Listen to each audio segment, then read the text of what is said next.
Today we will talk about global healthy trends in the Central African Republic.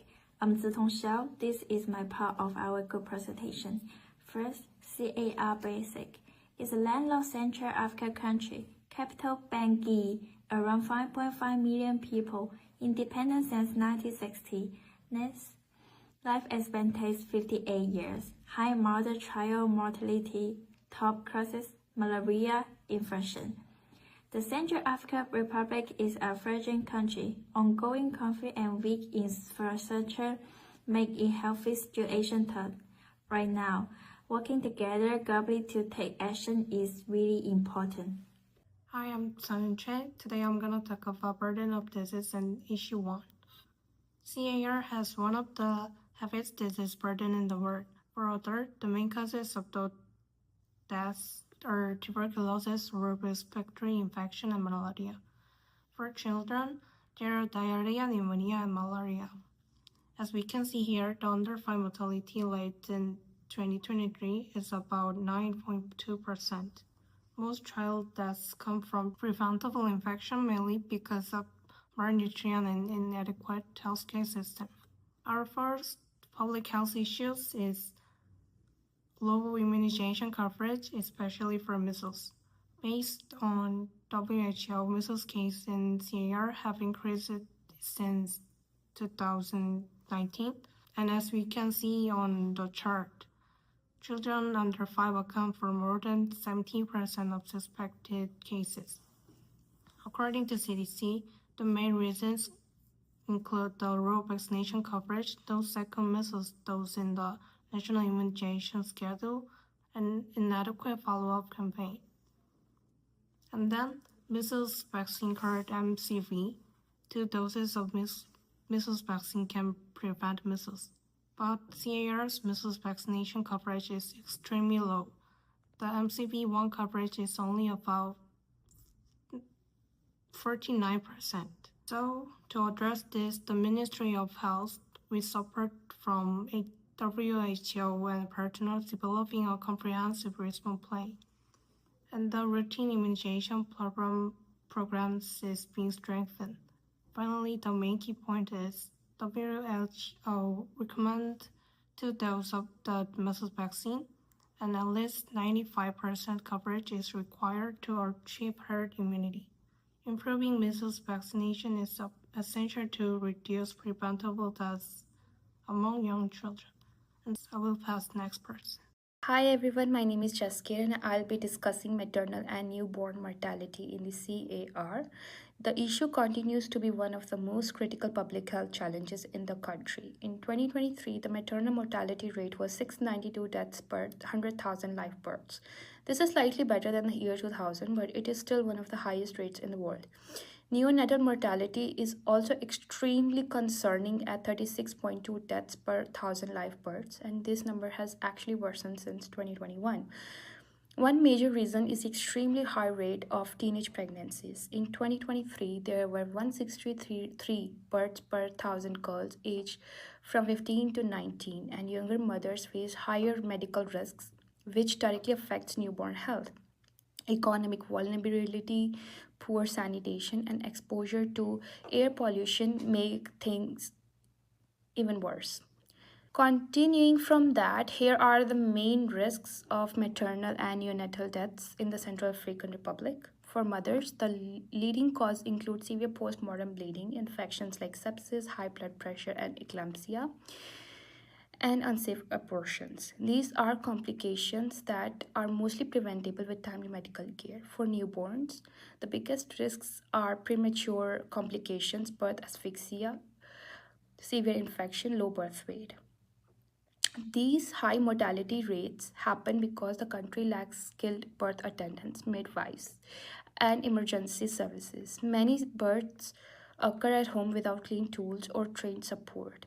Poverty and low education delay women from seeking care, and the health system is extremely weak. Only 2% of births are C-section, which shows how limited their emergency services are. To reduce these deaths, interventions such as trained, skilled birth attendant, improving emergency obstetric and newborn care, and providing Clean delivery kits and antibiotics are necessary. These steps have proven to save more lives. I'm Ismaila, and I'm going to talk about malaria. Malaria continues to be one of the deadliest threats to children under 5 in the CAR.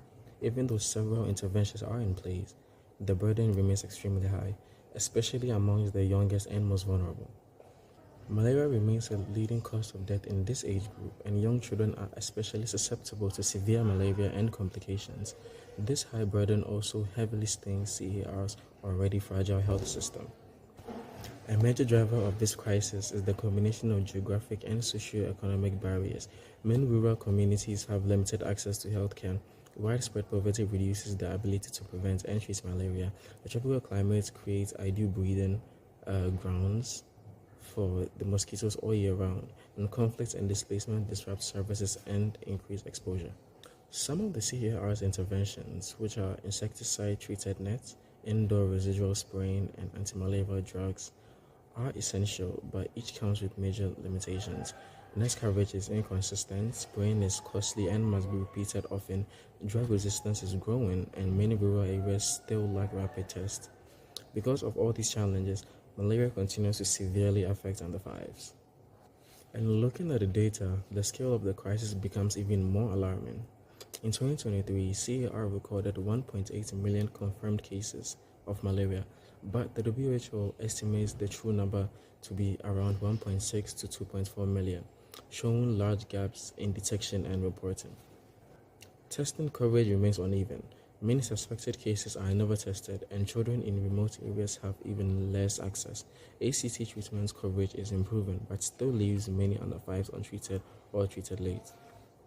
Survey data shows high slide and RDT positivity rates among children under 5, meaning a large portion of tested children are actually infected, which reflects persistent transmission in communities. Lastly, hospital data confirms the disproportionate impact, which is children under 5 make up a major share of all inpatient malaria cases and deaths, making them the most affected group in the population. These numbers underline the urgent need for stronger prevention, wide vaccine coverage, and better diagnostic and treatment access. I will then pass it on to Brandel. My name is Brendel, and I'll be talking about our part to impact the evaluation. The skilled birth attendance remains at low and variable coverage, putting mothers and newborns at a max risk. For malaria diagnosis, suffering from inconsistency testing, which hinders timely treatment of a leading cause of death. And finally, the DTP3 immunization is a foundational health indicator, and it is only at 41% coverage. This metrics confirms that we are dealing with a profound emergency that depends on robust systematic approach, not temporary fixes. Our cross-cutting system enablers financing. We should achieve this resource efficiency through strategic coordination with key partners like WHO, UNICEF, and the Global Fund. Workforce. We're prioritizing the requirements of midwives and nurses and creating an improved incentive structures for community health workers. This is a frontline care. Information. We are strengthening the DHIS2, our national health data system, to improve data accuracy and track mortality and mortality to inform policy better. Community and engagement. We utilize our radio and local leaders to actively promote care-seeking behaviors for essential maternal and newborn health services. Our conclusion, a call to action. To conclude, Central Africa Republic faces a profound health emergency where basic life-saving intervention could save thousands of people. Our commitment is to monitor these changes through clear high-impact indicators, for example, by committing to increasing skilled birth attendance by 15 points. By investing in mothers and children and community health system, we're doing more than delivering care, but we're investing in human capital, security, and the future priority. And we have our references. Thank you.